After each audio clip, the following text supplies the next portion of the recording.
विजय सिंह बैसला लगातार प्रदेश के कई जिलों के दौरे पर हैं। कल बाड़मेर और आज जालोर पहुंचे और सांचौर में सभा को कुछ देर में संबोधित करेंगे। क्या मुद्दे हैं, किस तरीके की लोगों तक पहुंचने को लेकर लक्ष्य रखा गया है, किस तरीके को मानते हैं कि कितनी जागृति इससे आएगी और इस यात्रा का क्या उद्देश्य है?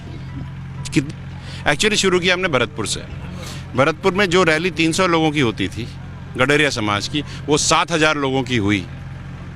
इससे ज़्यादा बड़े जागृति की बात क्या हो सकती है?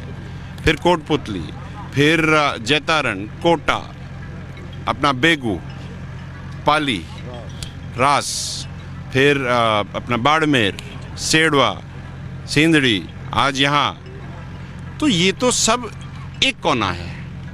पूरे राजस्थान में दौरे होंगे और बाकी राजस्थान से लगे हुए जितने भी स्टेट्स हैं उनमें भी दौरे होंगे। आप हमें हल्के में ना लें। एमबीसी समाज को 75 साल से उसका प्रतिनिधित्व राजनीतिक नहीं दिया गया था, सामाजिक नहीं दिया था। सामाजिक प्रतिनिधित्व के लिए हमने 5% की आरक्षण की लड़ाई लड़ी, वो हमने जीती पूरे समाज के मनोबल से। अब राजनीतिक लड़ाई लड़ी जा रही है। राजस्थान का मानचित्र जो है पॉलिटिकल, ये बदला जाएगा। अगर आप राजस्थान के मानचित्र को देखें तो अगर आप अपने अलवर के यहाँ से लेकर के और डूंगरपुर तक की एक सीधी लाइन खींच देंगे ना, तो उसके नीचे वाला जो हिस्सा है वो पूरा एमबीसी समाज का है और ऊपर वाला जो हिस्सा है वो बाकी राजस्थान का है। तो जो समाज एमबीसी 200 विधानसभाओं में से 73 विधानसभाएं काबिज करता है, जिसका 36% विधानसभाओं में हार जीत नापने वाला जो समाज है एमबीसी, जिसमें 12 विधानसभाएं, जब हम यहाँ बैठे हैं तो 12 विधानसभाएं जो हैं वो देवासी रायका रहवारी समाज काबिज करता है। आज हम यहाँ बैठे हैं सांचौर में। सांचौर में 30,000 वोटर्स हैं और अभी तक यहाँ का एक भी एमएलए यहाँ का नहीं बना। क्यों नहीं बना भाई? बात ये है, रिप्रेजेंटेशन क्यों नहीं देते हो? कहते हैं कि देवासी के सामने देवासी नहीं लड़ेगा, गुर्जर के सामने गुर्जर नहीं लड़ेगा, तो फिर अग्रवाल के सामने बंसल कैसे लड़ सकता है? आप ये बताएं मुझे। अग्रवाल के सामने बंसल लड़ सकता है लेकिन देवासी के सामने देवासी नहीं लड़ सकता इलेक्शन दूसरे अलग अलग पार्टियों से। गुर्जर के सामने गुर्जर नहीं लड़ सकता। ये गलत है। या तो वैचारिक बराबरी करें या छोड़ दें। और एमबीसी समाज एकजुट होकर के अपनी राजनीतिक रिप्रेजेंटेशन को लेकर रहेगा इस इलेक्शन में, अगले इलेक्शन में, उसके बाद इलेक्शन में। जो चीज़ 75 सालों में नहीं हुई वो अब हर बार होगी और बारंबार होगी और आने वाली नस्लों तक होगी। आगामी विधानसभा चुनाव आने वाले हैं राजस्थान में, उसको लेकर भी इसे देखते हैं? आगामी ही नहीं, आने वाले हर चुनाव को लेकर के, चाहे वो एमएलए का हो, चाहे वो राज्यसभा का हो, चाहे वो लोकसभा का हो, चाहे वो आपके पंचायतों का हो, किसी का भी चुनाव हो, हर चुनाव में एमबीसी समाज की राजनीतिक भागीदारी होनी चाहिए। और इसमें आप हमको मना थोड़ी कर सकते हो।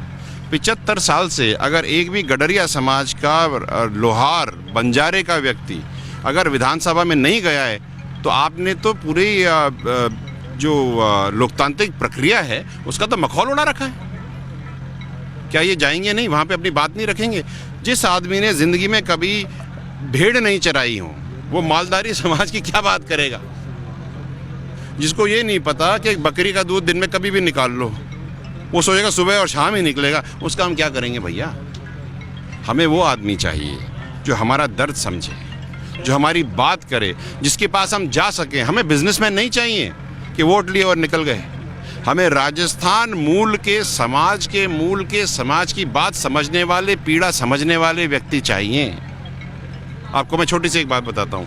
मैं इंडो पाक बॉर्डर गया था जब भलगांव में। जब भलगांव से उतर के जैसे ही हम गुजरात में घुसे, 3 मीटर के फर्क में रोड मक्खन हो गई और राजस्थान की रोड खड्डे वाली है। इससे आप समझ लो कि हमें बदलाव क्यों चाहिए। जो राजनेता अपने स्टेट की पुलिस फोर्स, बीएसएफ फोर्स को एक अच्छी सड़क नहीं दे सकते, वो हमारे समाज को क्या देंगे यार? इससे ज़्यादा मेरे को बोलने की जरूरत नहीं। राजनीति के साथ साथ में शिक्षा को लेकर भी आप काफ़ी काम कर रहे हैं। जहाँ भी सभा करते हैं वहाँ शिक्षा को लेकर भी बोलते हैं। बिल्कुल, शिक्षा बहुत ज़रूरी है। महिला शिक्षा बहुत ज़रूरी है। 5% आरक्षण हमें मिला है, लेकिन ये कोई दुकान में कोई कोका कोला की बोतल तो है नहीं खरीद ली। उसको लेने के लिए आपको शिक्षित होना ज़रूरी है, फिर आपको कंपटीशन में बैठना ज़रूरी है। तो जब तक शिक्षित नहीं होगे तब तक आप आगे नहीं पहुंच सकते। अब इस इलाके को देखिए, इस इलाके में अगर हम यहाँ देखें तो महिलाएं बहुत लिमिटेड हैं, महिलाएं आगे नहीं आती हैं। एक सोच है, एक सामाजिक सोच है, तो वो हमें बदलनी है और वो सोच के साथ वो पढ़ाई से ही बदलेगी। अगर पढ़ाई नहीं होते तो फिर क्या होता ना, तो पढ़ना तो बहुत ज़रूरी है। राजनीतिक मुद्दे और बालिका शिक्षा के साथ साथ में ढेर सारे मुद्दों को लेकर विजय सिंह बैसला कई जिलों के दौरे पर हैं। आज सांचौर पहुंचे। Lunaram, first India news.